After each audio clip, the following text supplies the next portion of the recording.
Kasi gusto niya rin ay makatungtong dito sa templo.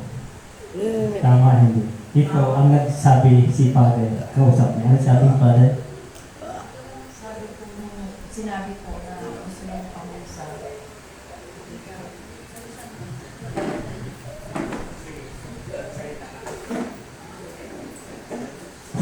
Pagsalita. Nakumpos ang mga ko. Sinabi ko kay yung father ko na gusto niya ay amaiin na gusto niya magpamisa. Sabi nila sa akin na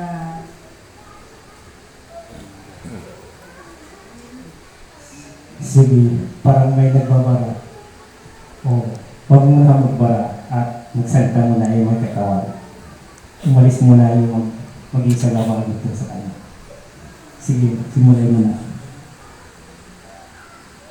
sinabi ko na itong linggo na ito, kaso sabi nila hindi pa pwede na maraming student po. Kaya nag-pilit po kung Wednesday po o Sunday. Nung sa Wednesday po,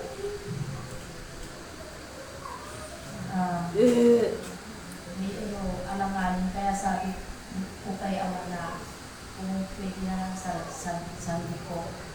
Kaya pumayag si Father Edwin. Yes. Yung linggo yun, yung kalayaan din. Kalayaan. Tatlong persona. Yung Holy Trinity. Yung linggo. Kasi 12 yun. Kung isipin mo yan, 1 and 2.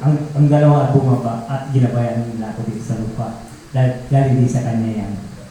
Dahil mapalad nga tayo dito, mayroon araw talaga tinakda at para sa atin.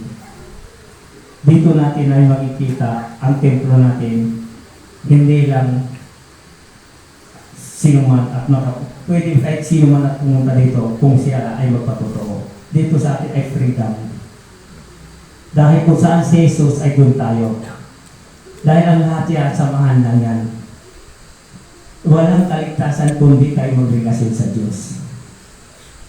Dahil iisa lang kaligtas natin ay si Jesus. Dahil siya ang tunay natin dakilang Diyos. Tandaan ninyo, kung kayo ay ipot-ipot sa kahit saan kayong lugar at sino saan kayo ay nag-imbita sa inyo, ay respetuhin ninyo dahil isa ng Diyos. Amen? Amen. Dahil kailangan ko kayo ay nandito kayo sa linggo. Dahil pakita natin si Father kung paano tayo naglilingkod patungo sa Diyos. Siya ay ginamit din ng Diyos. Amen. Halos natin respect to respect. Kasi sa atin dito, may salita, may gawa. Dahil lahat ng tayo ito pagsasalita ko galing sa langit. Nagpapasalamat ang Diyos sa inyo ay nandito kayo ay nasa kapiling siya sa kanyang templo. Dahil ang Diyos kay kailanman, hindi kayo pinababayaan. Ang lahat mo ng bagay at tayo ay lumapit sa Kanya ay tatanggapin tayo. At siya ang lumapit. Minsan, binabaliwala natin siya. Dahil wala tayo kailangan sa Kanya. Kung tayo ay mayroon naramdaman at may masakit, doon natin maramdaman, doon natin siya makilaan. Dahil sa Kanya tayo. Amen? Kailangan, kahit walang ginagawa, kahit anuman ang bagay, kailangan natin ay lagi sa Kanya. Lagi tandaan, minsan nakakalimutan natin at kumain, hindi tayo nagpa-pray, hindi tayo nag-imbita kay Jesus. Binabaliwalaan natin. Hindi nyo alam, mahalaga yun ay kung kumain kayo, imbitahin natin si Jesus ay kumain. Dahil kung dito sa Kanya yung pagkain niya, wala ito sa mundo natin.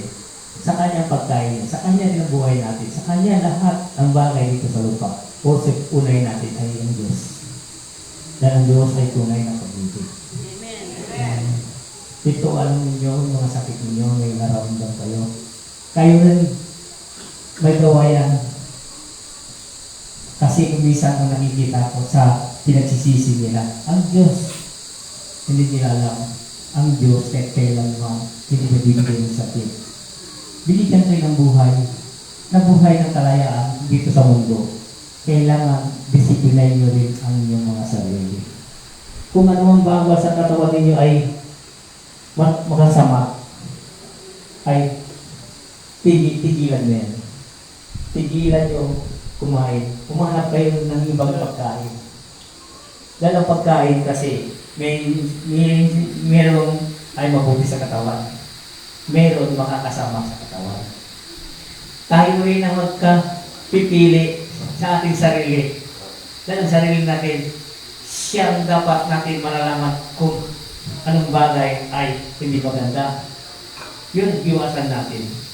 Dahil ang gawain natin, ano man ang binigay natin ng Diyos, itong katawan, isang katawan nito ay banal, at alagaan natin.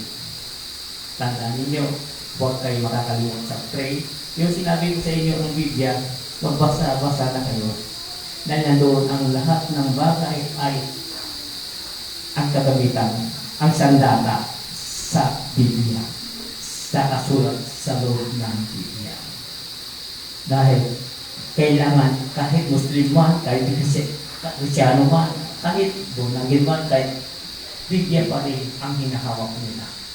Kailangan naman, huwag kayong magkasabi sila ang ligtas, ay sila ang ligtas. Walang magliligtas, ito isa lang si Jesus lang ang magliligtas.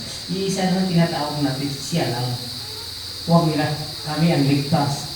Kami ang mga ligtas, niligtas ng Diyos. Hindi, tayo ay iisa ang tinatawag natin. Lahat tayo sa Diyos pa rin tayo kumakapit. Kasi grupo lang yan. Kailangan tayo ay magkaisa ng lahat. Huwag natin iralin na ng pagtao natin. Ira natin pang espiritu natin. Dahil ang espiritu natin walang kamatayan. Ang tao natin may hangganan. Lahat yan, ang bagay nandito sa lupa, pagsamantala lang. Kahit anong yaman nyo, kahit bilyonaryo kayo, kung bawiin kayo ng Diyos, may iwan nyo lahat ang kayamanan nyo. Walang matadala nyo hanggang sa langit. Puso ang lahat man ang mga bagay